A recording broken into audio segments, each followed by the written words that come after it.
What's the simplest way we can create a machine that people can assess themselves and then make the data something that's easy for them to access, easy for providers to use? We're trusted by the Cleveland Clinic, Mayo Clinic, military, professional sporting teams, thousands of clinics across the United States. They've put it to the test and it's done a great job to help them grow their business as well. The power of data is certainly being able to see the physiology of what's happening inside and being able to make that tangible as a health coach or a practitioner in a business.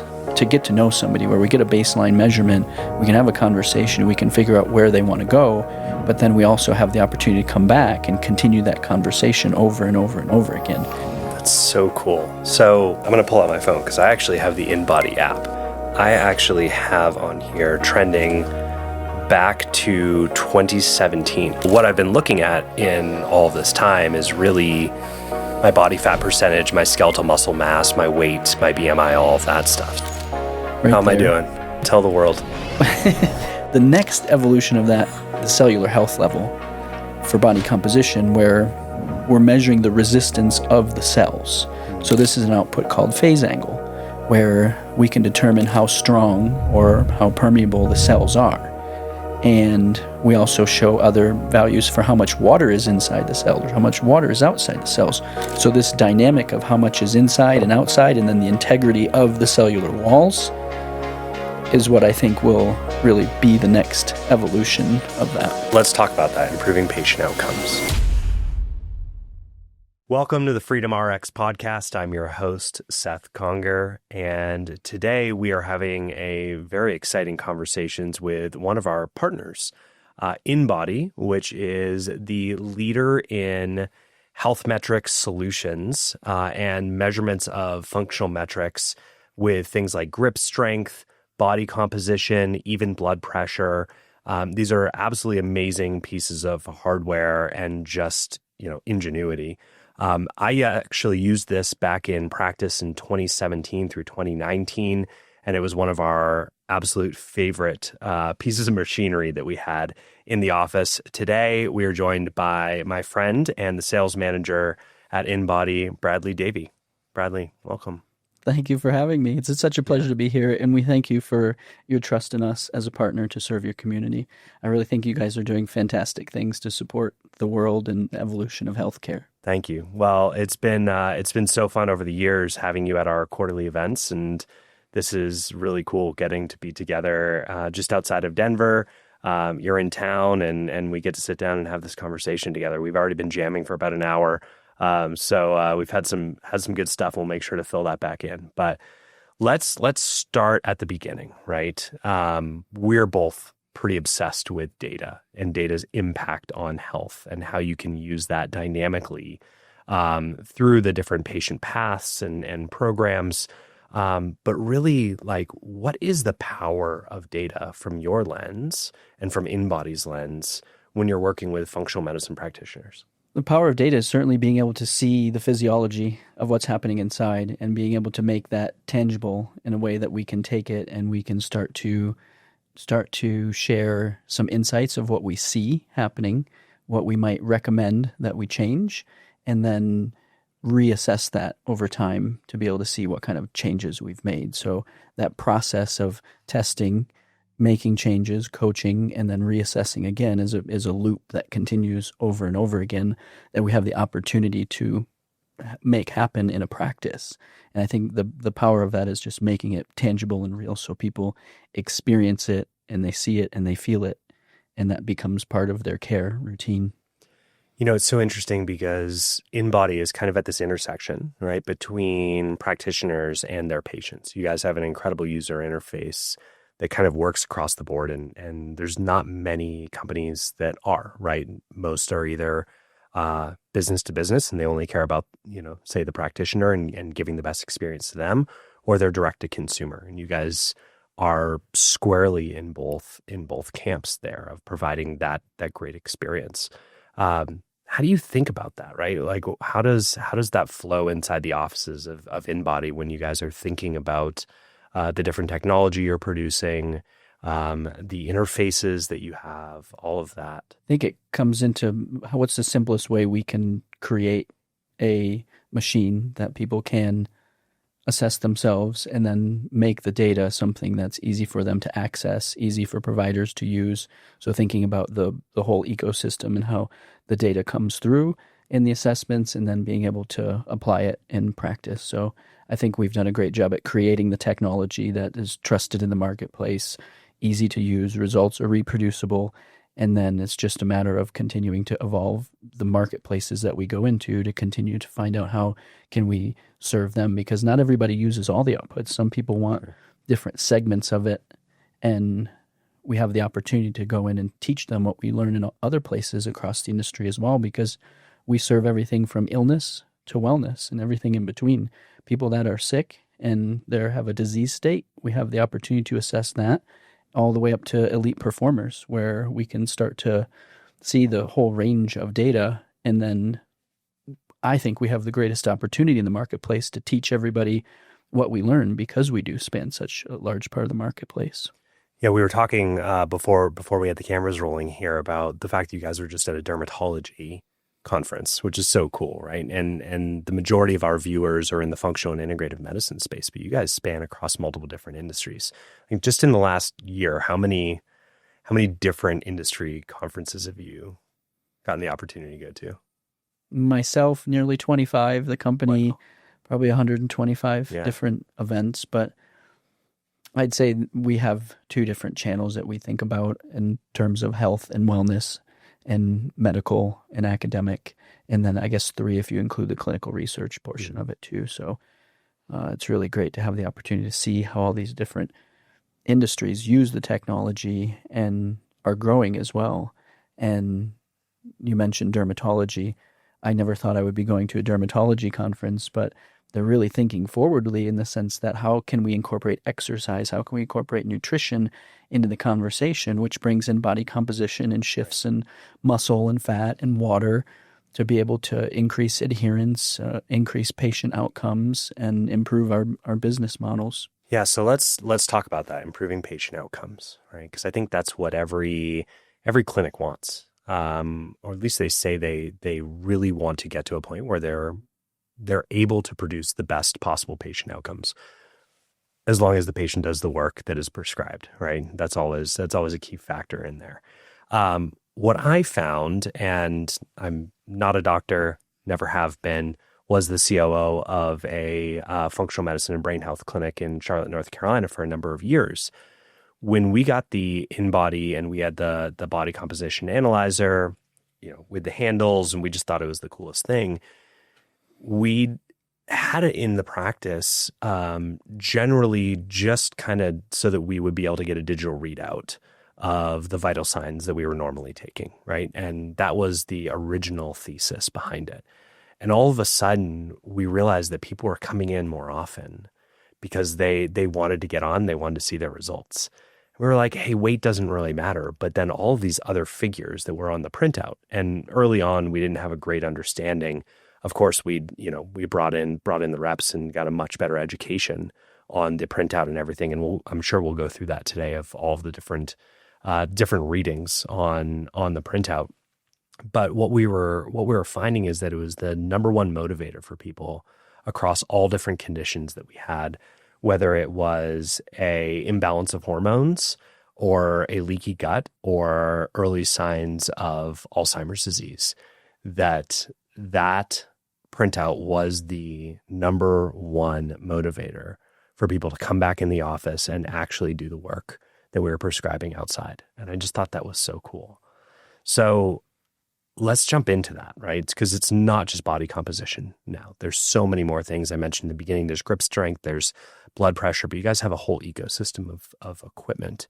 And maybe before we talk about all of the different pieces of hardware and units, we jump into what they do in the first place and how you get the level of accuracy that you guys have gained. Well, with the body composition analyzers specifically, we use a technology called bioelectric impedance. And what that means is when you stand on the scale, you have bare feet and you have 2 electrodes that you're standing on for each foot. And then there's an LCD screen at the top of the tower, and then there's arms that come off it and you hold on to it, and there's 2 electrodes for each hand. And the measurement is sending a series of small, safe electrical currents through the body, and that happens at multiple frequencies. So it could be 1 kilohertz, 550, 500, 1,000, 2,000, 3,000 kilohertz, and they go across the body in all kinds of different directions. So we go from the right hand to the left hand, right foot to the left foot, right hand, left hand, right hand, left, or right hand, left foot, right hand, left foot, right, and we get across the body in all these different directions, which allows us to measure inside and outside the cells. So we can capture intracellular values, extracellular values, and then we can also separate the segments, and we can see the trunk value separate from the arms and the legs. And all of that together has enabled us to eliminate the use of any type of estimations based on things like your age or your gender or your activity level. So your data doesn't get skewed based upon variables that you're entering. It's based on the raw data that you're getting from the machine. And that's why we're trusted by the Cleveland Clinic, Mayo Clinic, military, professional sporting teams, thousands of clinics across the United States. They've put it to the test, and it's done a great job to help them grow their business as well. Yeah. When you talk about the adherence, it makes me think of, people come in to clinics for a lot of different reasons, but when we coach them, we have the opportunity to do a lot of things, and I have an acronym that I like to use for that. It's EMACK.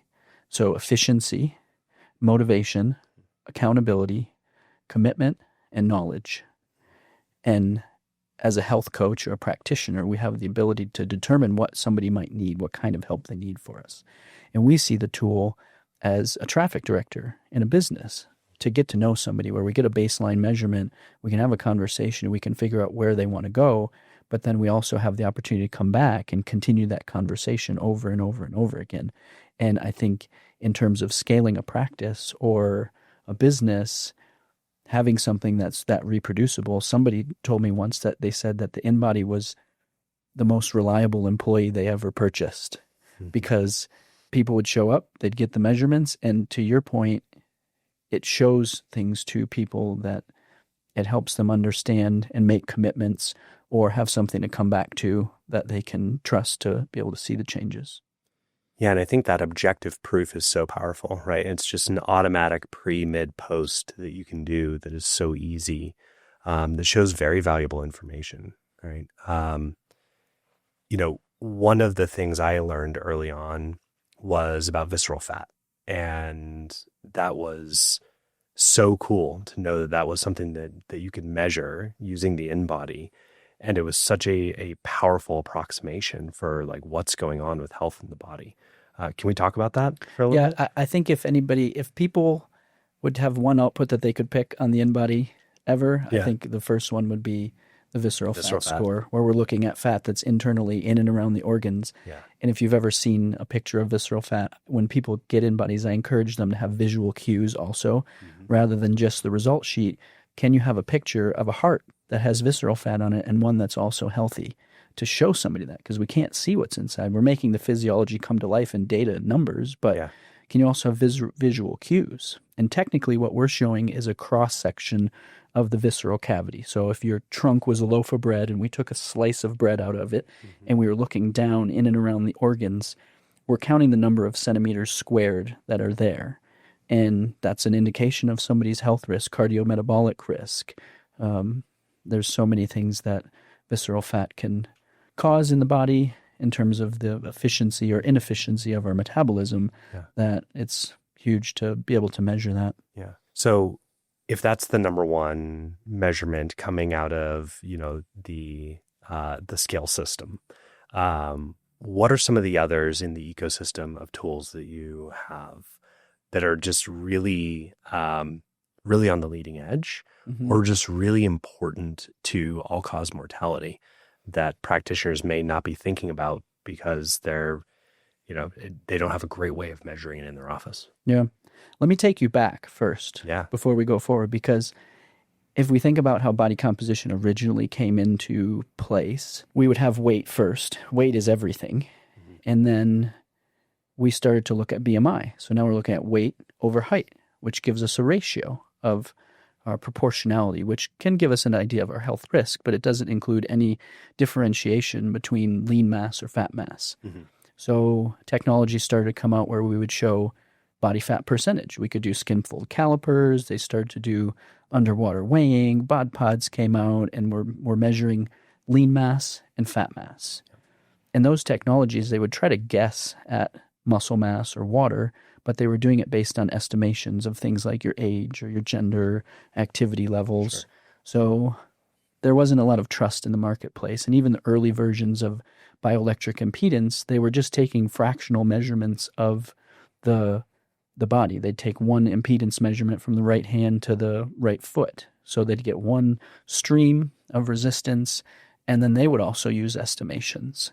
And where we came into play in the mid-90s, we created technology that separated the body into segments, added the multiple frequencies and the multiple frequencies of measurements, and advanced the technology to where it's at today, where we can now start to talk about things like muscle and accurately show how much muscle somebody has. And we hear so much emphasis today on resistance training or protein in the diet, protein forward diets. And I think the next phase to this, when we talk about lean body mass, there's bone, muscle, and water as part of that.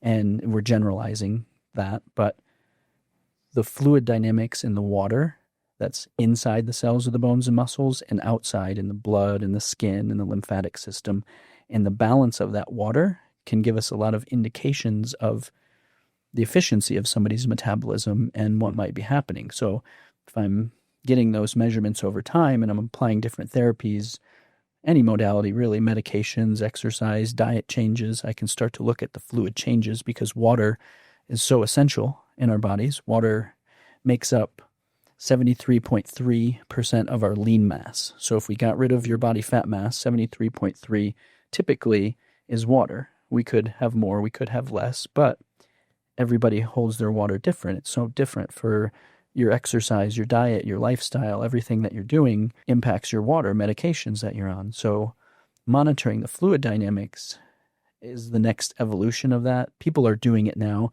but I think it's going to become more mainstream over the next few years. Yeah. If we have anything to do with it also.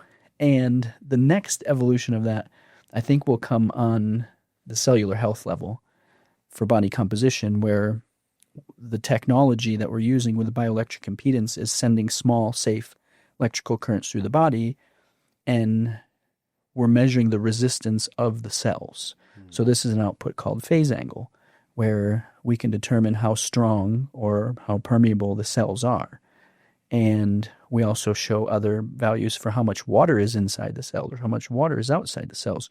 So this dynamic of how much is inside and outside, and then the integrity of the cellular walls, is what I think will really be the next evolution of that. That's so cool. So I'm gonna pull out my phone because I actually have the InBody app, and I have been. Let me see. It trends over time. So I actually have on here trending back to 2017, which is pretty cool. Well done. But what I've been looking at in all this time is really my body fat percentage, my skeletal muscle mass, my weight, my BMI, all of that stuff. So how has it changed over time for you since 2017? It's actually all moved in the right direction. Yeah. BMI has gone up. It's because I've put on weight from muscle, but my body fat percentage has gone down. So I think the proof is there. And I feel really good. I feel like I'm in a good spot, but I'm really curious. Is the intercellular water or phase angle on the app? Because that is something that I've never actually looked into in my own reports. So phase angle is here at the bottom. Right. How am I there. doing? Phase angle looks good. Tell the world. It's good. This is a whole body phase angle score. Yeah. So for a male, generally we want it above 5.7. So that's good. Great. And you tested on the 970 model. Yes. On here, I think the last time I tested was actually in spring at our event where we were together. Yeah. So you have the extracellular water on here, so we can see those values trending. You have the extracellular water ratio. So if we divide extracellular water by total body water, most people would tell me this is like an edema score. Okay. So we're looking at what percentage of your water is outside your cells. Yep. And we can see that change over time. You have a protein score on here, so we can see how many total pounds of protein that you have in your body, total pounds of minerals, bone mineral content score. So we have a score that shows just total pounds of minerals in the bone and then total pounds of minerals in the bones and the blood. Wow. And we've got some body cell mass scores. So we're looking at how much is the cell and the water inside of it. I think another one that's really great, probably underutilized, gaining more popularity, is our SMI scores, a skeletal muscle index. Oh. And that's showing us, it's adding up the appendicular lean mass. So how much lean mass do I have in my arms and my legs? And then if I were to divide that by my height, I have a ratio for the amount of lean mass that I have. And it's a good indication of something called sarcopenia.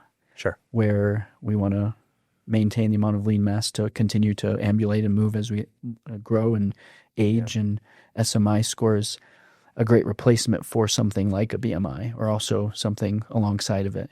BMI is a good general indicator, but we want to get more granular with that and go beyond it. So this is incredibly interesting to me, and I love all of these data points. How do you go about educating the practitioners you work with? Because my assumption is they're not learning about every single one of these data points in med school.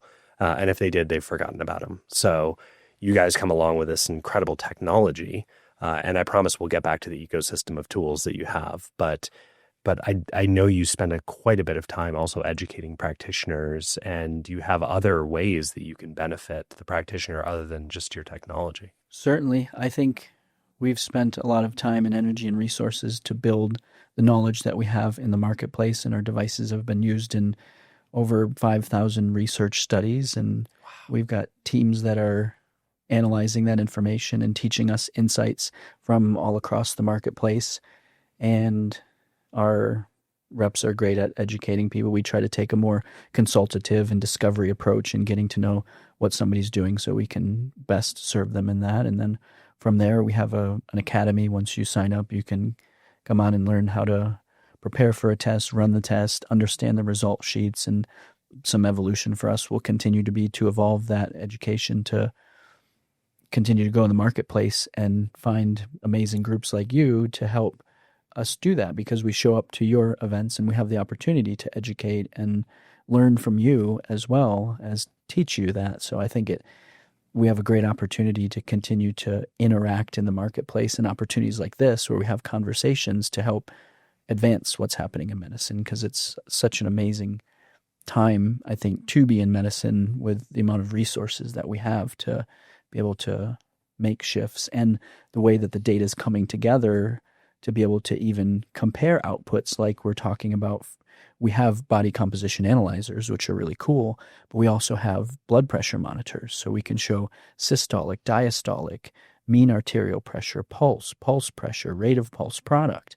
And these are all different ways to create a profile for our blood pressure, to look at how the blood's moving through the body, the oxygen demand, the pressure inside, which can be impacted by other things that we might see on lab testing. So if we're looking at sodium or potassium balance, or we're thinking about how might that impact the amount of extracellular water that I have. If I had a really high sodium diet and my extracellular water goes up, then how does that relate to my blood pressure? Or how does that relate to a lab test? Wow. It's amazing how deep you guys go in each one of those areas, right? Let's talk about grip strength. Is like such a cool measurement, all-cause mortality. It is an amazing measurement of health through the ages, and you guys have the coolest monitor for that. Yeah. So if you looked on PubMed for studies on grip strength, you'd find over 6,000 of them where people have related the grip strength to some other health condition or all-cause mortality. So most people tell me it's going to become a vital sign that we want to continue to track for people alongside of it. And it's so easy to do.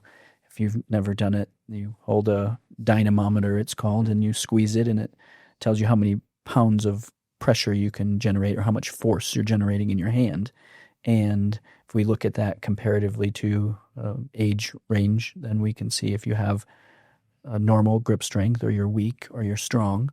And we can also look at the balance of that for each arm to see, is that balanced?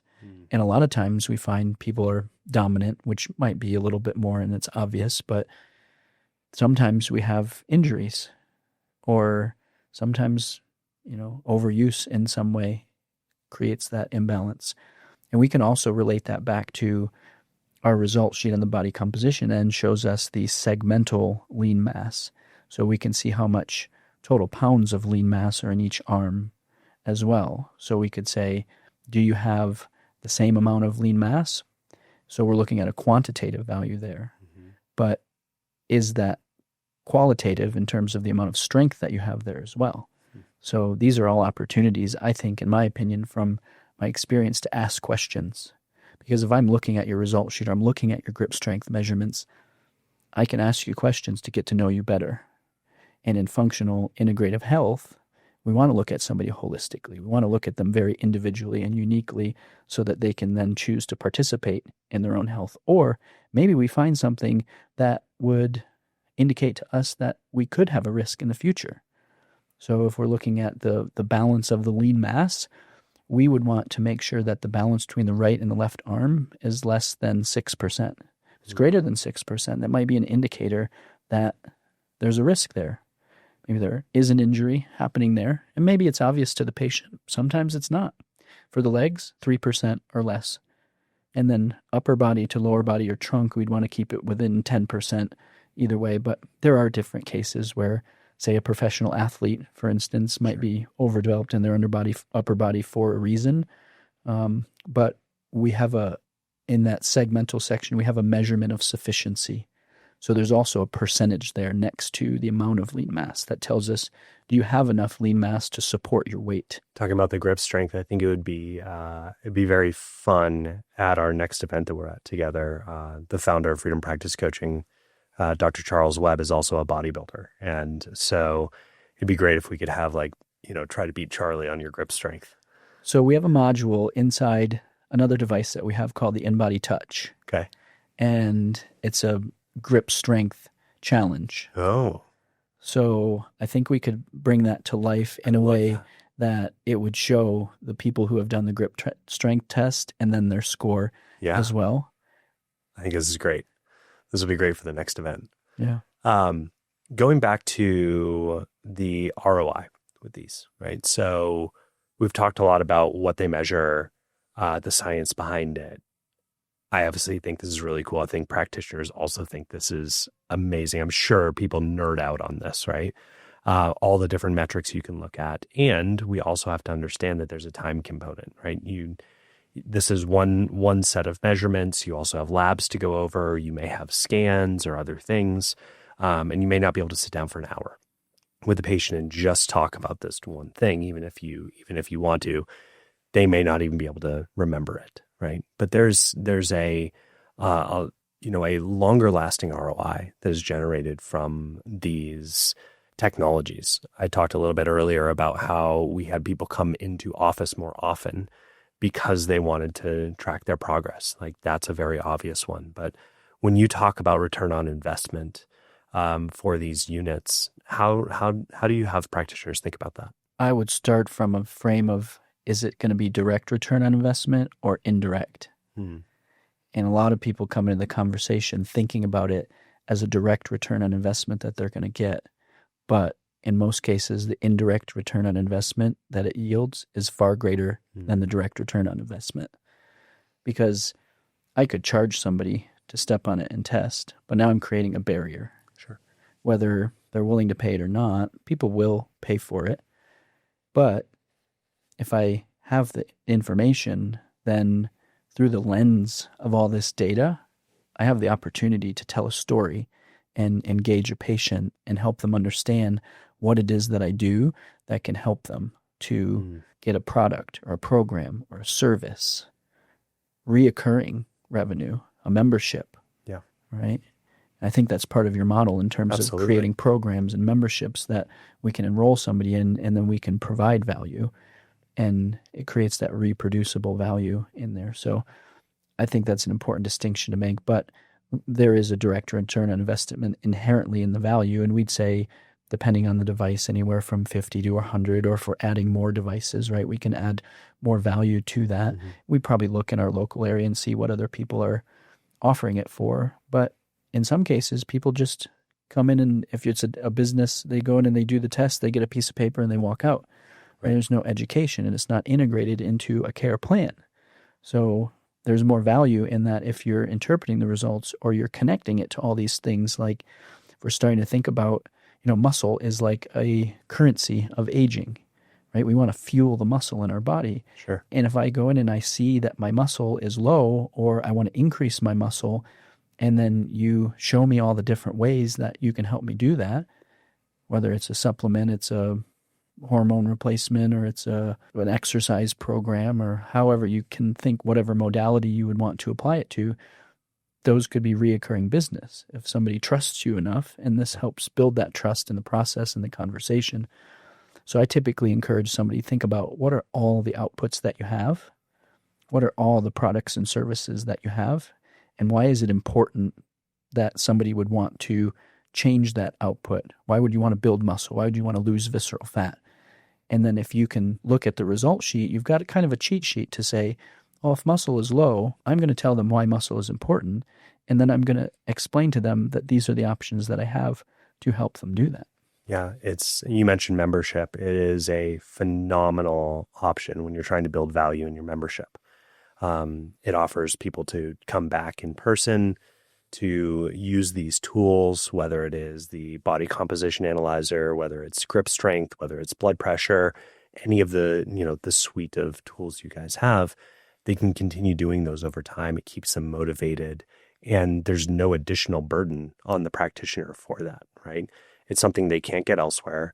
They're not going to find it at their Walgreens. They're not going to find it at their primary care provider's office. Usually, maybe you guys are in some of the more leading edge primary care providers, especially direct primary care. But it's just such a cool thing that sets these providers apart and shows that they're on the leading edge, right? They don't just have a scale. They have a InBody that can give real functional metrics behind it. And it just creates, as you mentioned, like, this is the indirect ROI, or return on investment, that is absolutely huge, that you're going to get far more out of that than charging $50 to hop on it to get your printout. Yeah, I think there's a group of people in medicine that won't adopt this technology, the laggards in a growth curve, Sure. that will probably get left behind, because people will go in and they won't know any different, and they're not focused on the quality of the outcome. And I think medicine is making that shift to the quality of the outcome that we're being able to achieve, rather than billing. So many people are frustrated with the insurance system, and your company is a great example of a path for somebody to be able to make that leap and have a system, because I heard on another one of your podcasts where people aren't taught that. You're not taught how to run a business when you go to medical school. You need the support, you need the mentorship, and what a great place to get it. Yeah. Well, thank you. Thank you. It's been a great partnership that we've had. I just think the world of the company that you guys have, the tools that you've built, the education that you give the practitioners. It just seems like a very smooth process through and through. I know it was for me when we had a practice and we're going through the buying process and the process afterwards. We never had to call support, so I don't know much about the support process, because the unit was flawless through the entire time. But it's just it's a very attractive thing. It's one of the most attractive things that we have in the exhibitor hall at our quarterly events, right? People run over to it. So long. Yeah, the lines are long. People want to get those metrics. They want to see it. And you can just imagine that your patients will be in the exact same spot. Since the quarterlies are reoccurring, I wonder if there's an opportunity for us to create a longer term narrative in the data that's happening there, to be able to add more value. And that's the transition I feel in my career. I've been in InBody for 9 years, and it's a great company to work for. We're not perfect by any means, but Sure. we've got a good product and we have support teams and we're growing and we try to address things as they come up. But how can I go out to the marketplace and serve the market and show up in different ways deeper into the marketplace to where imagine if we had trending values and we were helping people see those values in the narrative across time, or how does it integrate into other technology? Maybe we can talk about, softwares like EMRs and where this data is going because it's coming into places where it's more functional, in places where we can see it and create a narrative and a story. And by doing that with the providers, that it will translate to the patients as well because they'll come back with greater understanding of it. Yeah, I think even just a measurement, to go back to the attractive measurement of visceral fat, right? Showing improvements at a population level of visceral fat going down through functional medicine programs could be enormously beneficial to be, taking that data out and really showing the world this is possible, right? Like just little segments like that. And I'm always thinking about what can we do to really start working on the standards of care? What can we do to kind of take this from, oh, it's that alternative medicine that's over there, to, no, this is much more mainstream. And I think conversations like this are very helpful. Obviously, there's some moves across governmental agencies. There's some very, very loud voices across social media now that are starting to move in the direction that I think is really beneficial for health in general, but also being able to show those metrics, right? Because testimonials, anecdotal stories, they're amazing, right? And stories sell. And it's really important to have that emotional connection. But at the end of the day, you need the objective proof. And I find that the tools you have at InBody are just about the most convenient and easiest and lowest, cost if you spread it out over time, right? It's the lowest cost and most effective way to show that objective proof of this program having a really positive health effect. I think leading from the front is important. And practitioner testing themselves also. Sure. And being able to show and relate it back to being able to help your network grow and learn more. The changes that we see in the result sheet are relatable to the amount of effort we're putting in. And I think a lot of healthcare providers sacrifice their own health to serve their patients. And what a great opportunity that we have to be able to help emphasize that and start to show that, to allow them to lead from the front. I think that's the greatest principle of all in medicine. If I can, it's one thing I know how to teach it to you or tell you, but if I'm leading, then it creates a whole new level of buy-in from the patient. How do we do more of that in these spaces? Can we add an exercise class to? We can. Morning exercise? Absolutely. Yeah. I think your food's been on point there. And, the energy and the community is really fun. And how can we take what providers do in their practices and innovate and bring it back into that space? Yeah. It makes me think of a fitness innovator named Martin Rooney, and he runs a group called Training for Warriors. And I had the pleasure a couple years of going to his annual retreat where he would take all the best of the best things that he could teach. And for a week, he would just put his franchisees through this.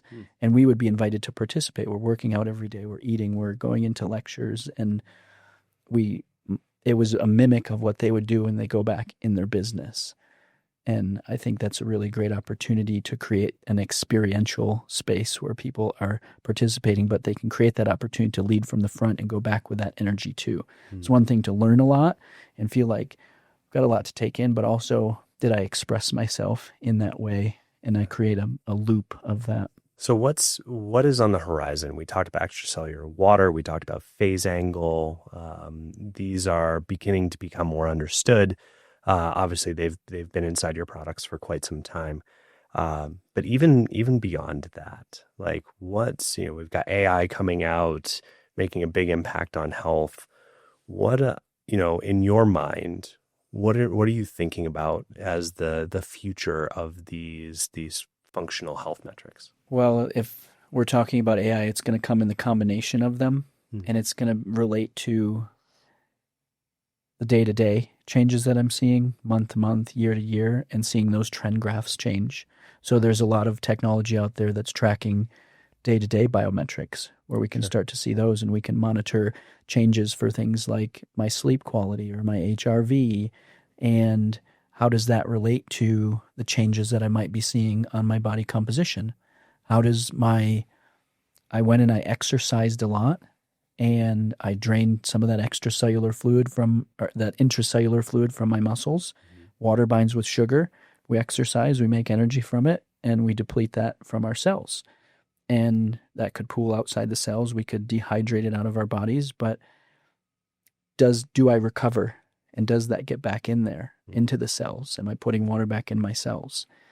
Do I have an efficient metabolism that's allowing that to happen? How does that relate to these other values that we're seeing? And I think what I'm getting at is the participatory element of the data for the patient's ability to see the numbers and then create action from it. And then also be guided by a provider that can support them in that and also understand that and coach them along the way. Certainly, we try to do a good job in our app to educate on what's there and how it's relating. But as we think about AI bringing together all this data, what does it mean? And I hope it's more participation and insights that people can rely on. I love that. Yeah, and that is just a aligned incentive and outcome across the board, right? For the patient, for the provider who's putting together the plan or the membership or program or whatever they have. It just is a better outcome across the board. So, Bradley, this has been a really cool conversation. I learned a bunch. I'm glad to see that you didn't have any horrible looks on your face looking at my app and my trending data. Looks like I'm doing okay. We'll measure again in November when we see each other at the quarterly down in San Antonio. Is there anything else that you want to share with the audience about yourself, about interests, about things that you're doing, about InBody, or just your passions in the space? If I could distill my mission in life down to a sentence, it's to share health, wealth, love, and happiness. And that's just where I try to stay. And I'm grateful for this opportunity to sit with you and chat about this and expand the partnership that we have and advance healthcare in a way, because I feel a responsibility to help create a narrative or support narratives that we have the opportunity to push forward. You mentioned there's a lot of people out there that have been banging their drums loud, and I think little by little we're making great progress. Yeah. Bradley, where can people reach you? Well, if we want to do LinkedIn, Bradley Davie, that's an easy one. Instagram, Bradley Davie Jr., InBody, Bradley.Davie@InBody.com. Amazing. And we will post in the show notes, we have a landing page that is set up for our partnership. Those who are members of the Freedom Practice Coaching ecosystem, I believe get a nice little discount and some other benefits on there. You can always get in touch with Bradley, but you'll also be at our events that we have down in San Antonio. And this is just such a fun conversation. I'm really looking forward to the Grip Strength Challenge with Dr. Charles Webb in November that we're going to set up, and many more conversations where you and I can nerd out on data and all this fun stuff. So yeah, practice your grip strength. Carry heavy things around. I will hang from things. I'm going to do that from now until I've got a solid 2 months before the event. So I'm going to show up with huge forearms. I'm going to take the championship. Good luck, Bradley. Thanks so much. This is a great conversation. My pleasure. And for those of you who are out there listening, make sure you hit subscribe. We're going to have many more conversations with leaders in the industry, with our partners like Bradley from InBody, also members of our team and former clients and current clients. So hit the subscribe button so that you can be alerted when a new episode drops. We also have our scalability assessment, which is our version of the InBody bioimpedance body composition measures, where we can do functional metrics on your business and understand from a diagnostic point where you are in your scaling journey, not to be confused with internal scale, but this is your business scale. So check that out. We'll drop that in the show notes. And again, Bradley, thanks for your time today.